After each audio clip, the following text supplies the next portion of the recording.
Certificate తీసుకుని రావడమే కాకుండా ఆ తర్వాత ఇక్కడ టీటీడీలో 3 శాంపుల్స్ తీసుకుని 3 రిపోర్ట్స్ మళ్ళీ పాస్ అయితేనే ఇవి వాడకంలోకి తీసుకొని వస్తారు. మరి అలాంటప్పుడు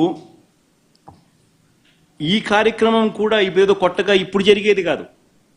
ఈ ప్రొసీజర్ కూడా ఈ రకంగా 3 శాంపుల్ తీసుకోవడము, ఈ రకంగా 3 శాంపుల్స్ పాస్ అయితేనే దీన్ని వాడకంలోకి తీసుకొని రావడం, ఇవన్నీ కూడా కొత్తగా ఇప్పుడు తీసుకొచ్చినటివి కాదు. ఇవన్నీ కూడా దశాబ్దాలుగా ఉన్నటివి ప్రక్రియ, ప్రాసెస్. చంద్రబాబు నాయుడు గారి హయాంలో 2014 నుంచి 19 మధ్య 14 నుంచి 15 సార్లు రిజెక్ట్ చేసినారు. ఏ మాదిరిగా 14 to 15 టైమ్స్ చంద్రబాబు నాయుడు గారి హయాంలో రిజెక్ట్ కూడా చేశారు ఈ మాదిరిగా. మన హయాంలో వైఎస్ఆర్సీపీ హయాంలో కూడా 18 సార్లు ఇది ఇలా రిజెక్ట్ చేసినారు, 18 టైమ్స్. తప్పేమీ కాదు, ఇంకా సంతోషపడాల. ఒక బ్రహ్మాండమైన ప్రాసెస్ ఉంది.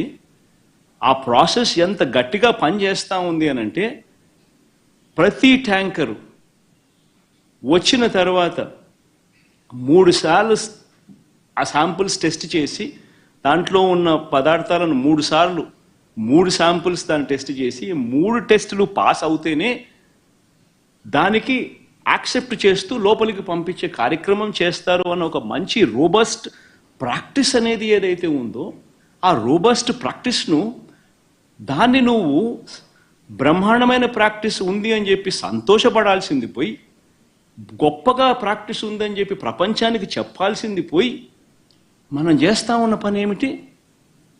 అబద్ధానికి రెక్కలు కడతా ఉన్నాం, జరగనట్టుగా చెప్తా ఉన్నాం.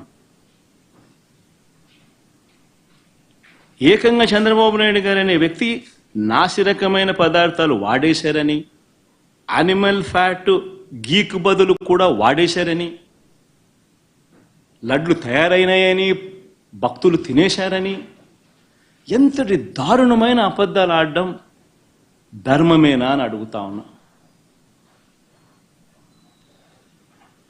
ఈ మాదిరిగా నిజంగా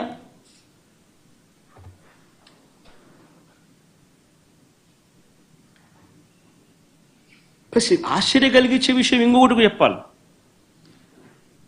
అసలు ఈ రిపోర్టు, రిజెక్ట్ అయిన రిపోర్టు మొట్టమొదటిసారి జూలై 12వ తారీఖున, అంటే ఎవరి హయాంలో, ఎవరు ముఖ్యమంత్రి? జూలై 12వ తారీఖున శాంపుల్స్ తీసుకున్నారు. అంటే ఎవరు ముఖ్యమంత్రి, ఎవరి హయాంలో ఇది?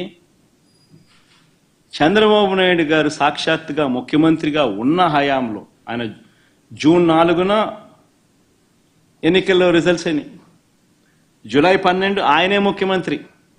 ఆయన ముఖ్యమంత్రిగా ఉండగా శాంపుల్స్ జూలై 12వ తారీఖున శాంపుల్స్ తీసుకున్నారు. వచ్చిన ట్యాంకర్, ఒక ట్యాంకర్ తిరుపతికి ఆ టైంలో వస్తే, నెయ్యి సప్లై చేసే ట్యాంకర్ వస్తే దాంట్లో నుంచి శాంపుల్స్ తీసుకున్నారు. ఈ శాంపుల్ను 17వ తారీఖున 17న అంటే వాళ్ళ టెస్టులన్నీ చేసి, ఆ 3 టెస్టులు అక్కడే వాళ్ళు చేస్తారు. చేసిన ఆ టెస్టులు సరిగ్గా రాలేదు కాబట్టి ఆ శాంపుల్స్ను 17వ తారీఖున ఎన్డీడీబీకి పంపించినారు, నేషనల్ డైరీ డెవలప్మెంట్ బోర్డుకు. వాళ్ళు 23వ తారీఖున రిపోర్ట్ ఇచ్చినారు.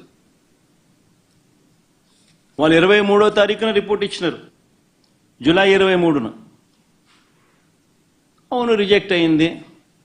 నేను ఒకటే అడుగుతా ఉన్నా, జూలై 23వ తారీఖు నుంచి 2 నెలలు చంద్రబాబు నాయుడు ఏం చేస్తా ఉన్నాడు?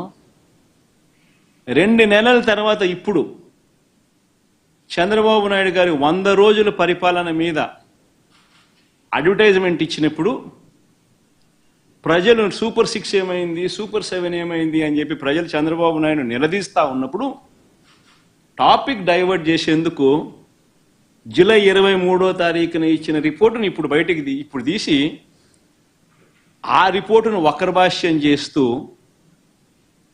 ఆ రిపోర్ట్లో నుంచి ఈ మనిషి నోటికొచ్చినట్టుగా, ఇష్టం వచ్చినట్టుగా అబద్ధాలు ఆడడం మొదలుపెట్టాడు. ధర్మమేనా అని అడుగుతా ఉన్నా.